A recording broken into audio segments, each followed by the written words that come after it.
Então, vamos iniciar o estudo do capítulo 14 do livro Os Mensageiros Preparativos. À noite, Aniceto veio ver-nos, começando por dizer: amanhã deveremos partir os 3 a serviço nas esferas da crosta. Telésforo recomendou-me certas atividades de importância, mas posso atendê-las em particular, propiciando a ambos uma estação semanal de experiência e serviço. Nós já ficamos sabendo lá no prefácio desse livro, escrito por Emmanuel, que a história desse livro se passaria nesta semana, correto? Tivemos algumas coisas a mais, foram esses capítulos que antecederam, mas todo o extrato maior do livro será esta semana que André Luiz vai em excursão para a crosta em auxílio a semelhantes. Tá? Fiquei radiante. Muita vez regressar ao ninho doméstico, tornar a cidade em que desenvolver a tarefa última e todavia não me detivera no exame das possibilidades extensas do concurso fraternal. De quando em vez era defrontado por situações difíceis, nas quais velhos conterrâneos encaravam problemas de vulto. Entretanto, sentia-me incapaz de auxiliá-los eficientemente na solução desejada.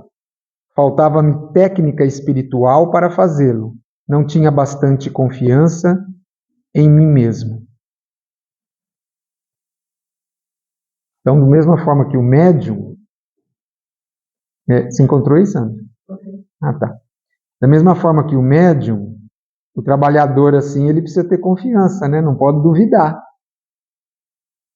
Talvez esse pode ter sido um dos fatores, talvez, né?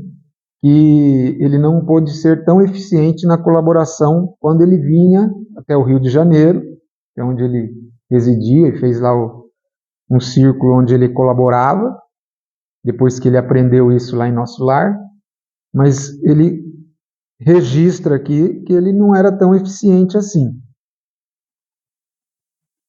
E ele fala: faltava-me técnica espiritual para fazê-lo. Então observe que para ajudar o outro eficientemente, a gente precisa ter uma preparação. Porque ajudar todo mundo ajuda, claro. Mas será que ajudou com eficiência?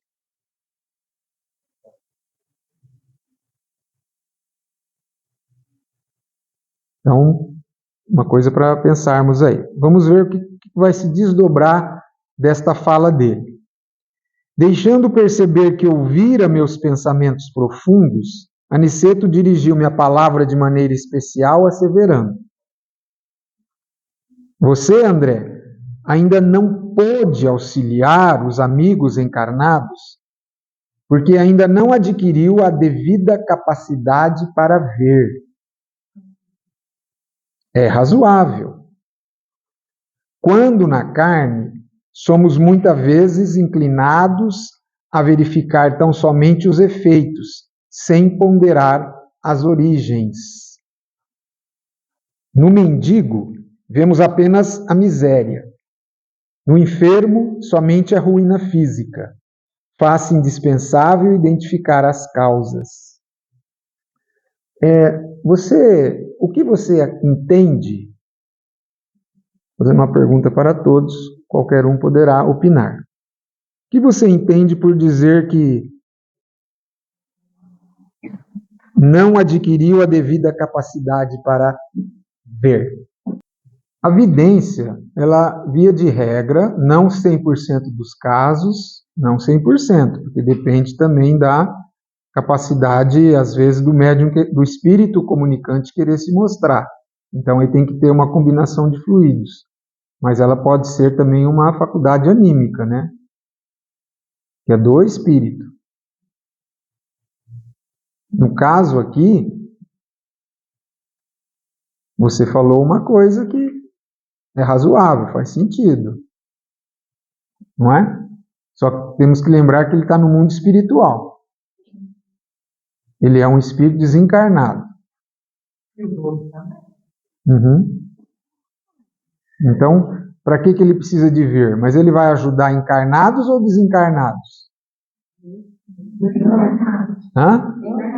A princípio é encarnados. Ele está indo para a crosta. Pode ser que, ajudando um encarnado, ele vai ajudar um desencarnado ou vice-versa? Sim. Nós vamos ver isso no decorrer do livro. Assim, quando eu fiz a pergunta, eu quis dizer, você acha que o ver aqui é só no sentido físico?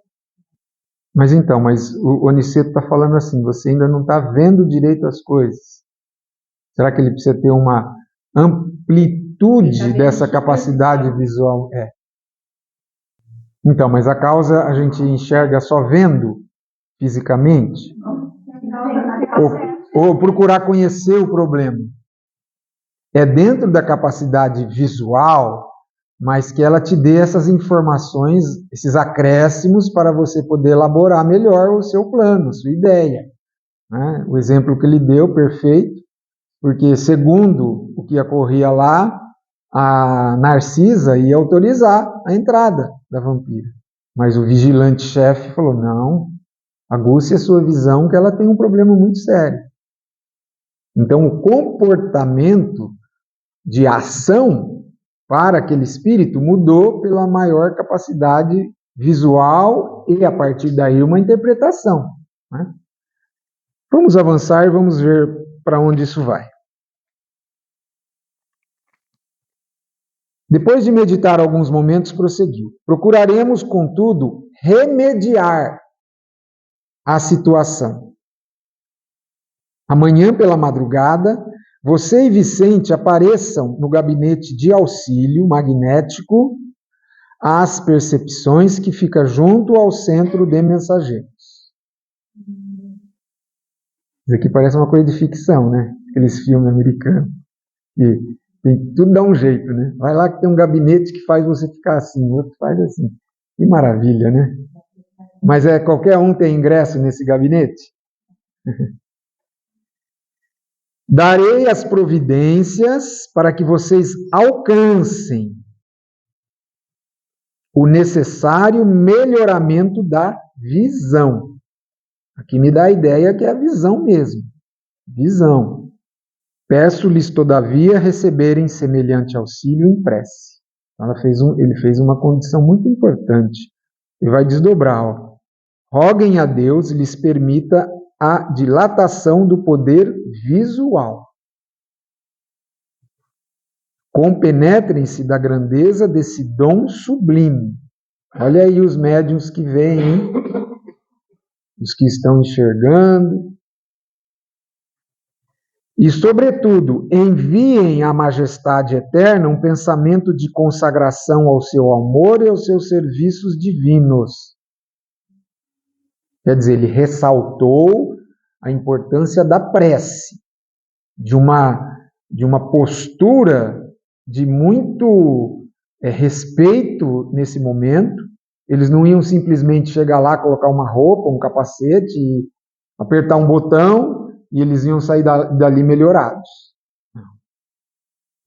É um momento muito importante na vida desses dois irmãos. Vai ser um momento importante. Nós vamos ver algum desdobramento nesse capítulo ainda. Né? Então, ao mesmo tempo ele diz, não desejo com isso, falando sobre prece, né, induzi-los a uma atitude de fanatismo sem consciência. Ou seja, aquela sua introspecção que eu estou pedindo para que vocês realizem, ela tem um sentido. Tá? É como quando você ardentemente deseja alguma coisa, e essa alguma coisa lhe é concedida, ou lhe será concedida. E aí? Foi concedida. E agora? Será que a gente não pode falar isso para os médiuns? Os médiuns, que são todos os que estão aqui, mais especificamente aqueles mais ativos, né? Em termos da mediunidade mais prática, você recebeu, e aí? Você pediu tanto, agora você está na Terra com essa mediunidade, com essa capacidade. Alongando mais, você está no Espiritismo, que já é uma grande dádiva, né? Para os dias de hoje. Já é uma grande dádiva. Porque muita gente está se desequilibrando, endoidecendo aí fora. Fora de uma crença como é sólida o Espiritismo e que preenche o coração, preenche a mente, preenche os braços de quem quer que seja preenchido, né? Através do trabalho. Então são todas doações divinas que nós ganhamos nesta encarnação. Então vamos lá.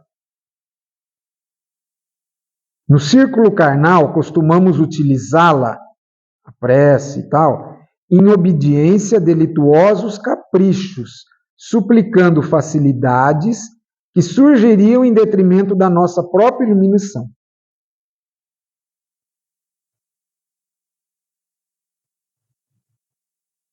Aqui, todavia, André, a oração é compromisso da criatura para com Deus, compromisso de testemunho, esforço e dedicação aos superiores desígnios. Toda a prece entre nós deve significar, acima de tudo, fidelidade do coração.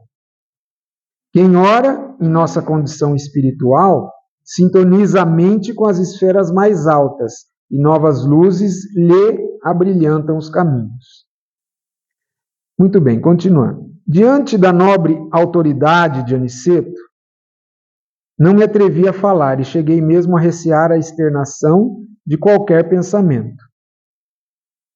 Entendeu por quê? Por que ele receou externar qualquer pensamento? Por quê? Porque o Aniceto capta pensamento. Você viu? Muitos companheiros em obras dizem que chegar perto do Chico era difícil ficar pensando. Ele estava ouvindo tudo que você estava pensando, Chico. Então você tinha que andar na linha. Principalmente se fosse algum pensamento que depois se referisse a ele num diálogo, né? Que aí ele falava, eu sei que você estava falando, pensando isso, aquilo.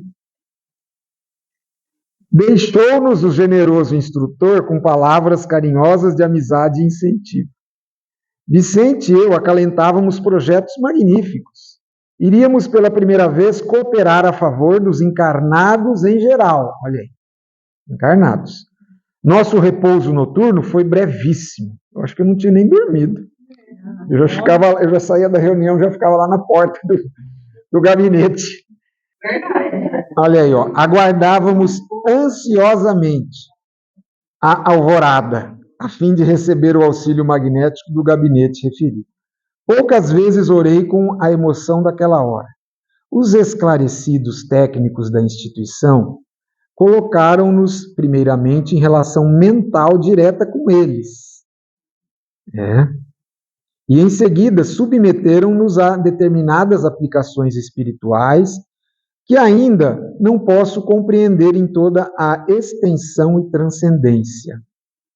Observei, contudo, que a colaboração magnética não nos retirava a consciência, né, o sentido consciencial. E aproveitei a oportunidade, ou seja, de estar consciente, para a oração sincera, que era mais um compromisso de trabalho que ato de súplica, propriamente considerado. Então, eles estavam recebendo ali, no meu entender, era um bônus, mas não era um bônus gratuito. Porque tanto o André quanto o nosso lar, o Vicente, eles tinham alguns créditos já. Estavam trabalhando, se renovaram. André Luiz ganharam o título de cidadão de nosso lar, quer dizer, ele recebera aval de muitos para avançar, inclusive no começo do livro, né, quando ele deseja sair do Ministério da Regeneração, onde ele estava trabalhando, para o centro de mensageiros, a sugestão da Narcisa, não foi? Lá no comecinho do livro, este. Então, você vê que os caminhos estavam se abrindo a este irmão, quando então ele encontrou Vicente. Então não foi uma dádiva assim, que a gente às vezes pode pensar, poxa, então lá eles têm um lugar que você senta lá qualquer um e amplia a visão. Obviamente que não é assim, né? E este mundo espiritual que está agindo sobre eles, principalmente Vicente, Calderaro, né? Estavam investindo no irmão que ia produzir frutos. Poderia falhar, como vimos aqui? Quem sabe? Mas eles estavam investindo, desde que eles entenderam que ele tinha condição. Né? Tanto que parte desse fruto está aqui nas nossas mãos agora. E isso aconteceu antes dele escrever os livros. Ele está relatando o que aconteceu. Muito bem. Observei, contudo... já foi, né? Decorrido certo tempo, fomos declarados em liberdade para sair quando nos prouvesse. A princípio, nada notei de extraordinário, embora sentisse dentro do coração nova coragem e alegria diferente. Então, ele já manifestou que ele não sentiu nada a princípio. Experimentava bom ânimo, até então desconhecido. Meus sentidos da visão e da audição pareciam mais límpidos. Então ele está falando de que sentido da visão? De que corpo? Perispírito. Então, para falar isso, ele tem que ter olhos e ouvidos no perispírito. Porque ele ainda não é um espírito puro, destituído de corpos. André Luiz. Aniceto, que se mostrava muito satisfeito, esperávamos no centro, marcando a partida para o meio-dia. Ansioso, olha a palavrinha, aguardei um instante aprazado. Não nos ausentamos de nosso lar como os viajores terrestres, geralmente carregados de matalotagens e volumes diversos. Aqui, disse Aniceto jocosamente, toda a nossa bagagem é a do coração. Na terra, malas, bolsas, embrulhos, mas agora devemos conduzir propósitos, energias, conhecimentos e, acima de tudo, disposição sincera de servir. Eu estou vendo um monte de gente falando, mas não dá para levar um negocinho, uma coisa para passar no cabelo, um batonzinho, um tênis a mais, uma troca de blusa. Não tem gente assim que fica doido? Ai, eu não saio sem minha bolsa. Também.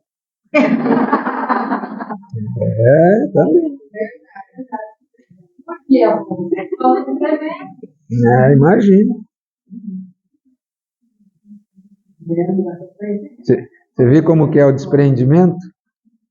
Eles vão sair, e não é uma viagem daqui a Birigui, a São Paulo, até a Europa. Vão mudar de dimensão. Nesse instante, alguns companheiros presentes riram-se com gosto. Nesse instante, nosso orientador fez algumas recomendações. Designou colegas para a chefia de turmas de aprendizado. Olha a organização, hein? Estabeleceu programas de serviço e notificou que voltaria à colônia diariamente. De uma dimensão a outra. Diariamente. Isso é um Aniceto. Só ele. Por algumas horas, deixando-nos Vicente e eu nos serviços da crosta, em trabalhos e observações que deveriam prolongar-se por toda a semana.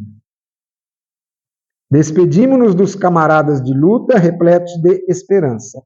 Era a nossa primeira excursão de aprendizado e cooperação aos semelhantes. Quando nos puséramos a caminho, nosso instrutor observou. Olha o ensinamento, é importante. Creio que a viagem para vocês será diferente. Certo, estão habituados à passagem livre, mantida por ordem superior para as atividades normais de nossos trabalhos e trânsitos dos irmãos esclarecidos, em véspera de reencarnação. Como assim? Perguntou Vicente admirado. Pois não sabia? As regiões inferiores entre nosso lar e os círculos da carne são tão grandes que exigem uma estrada ampla e bem cuidada, requerendo também conservação, como as importantes rotas terrestres. Por lá, obstáculos físicos, por cá, obstáculos espirituais. As vias de comunicação normais destinam-se a intercâmbio indispensável. Os que se encontram nas tarefas da nossa rotina sagrada precisam livre trânsito, e os que se dirigem da esfera superior à reencarnação, veja aí, devem seguir com a harmonia possível, sem contato direto com as expressões dos círculos mais baixos. A absorção de elementos inferiores determinaria sérios desequilíbrios no renascimento deles. Isso é um mundo, né, de informação. É um mundo. Porque primeiro que termina com aquela ideia de que eu estou aqui, aí eu falo assim, olha, eu tenho que ir lá na crosta, tá? Tchau, pessoal. Eu desapareço e apareço lá. Pode ser que tenha espíritos com essa capacidade? Sim. Tanto que o Aniceto vai cumprir essas distâncias todo dia. Então ele deve vir por outros métodos, inclusive na volitação hiper ultra rápida, que é o que ele não vai fazer aqui. Mas aqui mostra que nós temos que pegar a estrada e andar. Há que evitar semelhantes distúrbios. Nós, porém, seguimos numa expedição de aprendizado e experiência. Não devemos, por isso, preferir os caminhos mais fáceis. Identificando a perplexidade, Aniceto concluiu. Imaginemos um rio de imensas proporções separando duas regiões diferentes. Existe o val, que oferece transporte rápido, e há passagens diversas através de fundos precipícios. Pela expressão do bondoso instrutor, concluí que ele poderia voltar à colônia quando quisesse, que não encontraria obstáculos de qualquer ordem, em parte alguma, em razão do poder espiritual de que se achava revestido. Mas fazia-se peregrino como nós, por devotamento à missão de ensinar. Humildade, né? E um bom mestre. Vicente e eu não dispunhamos de expressão vibratória adequada aos grandes feitos. Expressões vibratórias. Espíritos não são evoluídos, né? Não tem essa condição aí que o Aniceto já dispunha. E aí eu lembrei aqui também, lembra como se chama aqueles locais que são passagens de uma dimensão para outra? Portais, né? Mas é outro nome.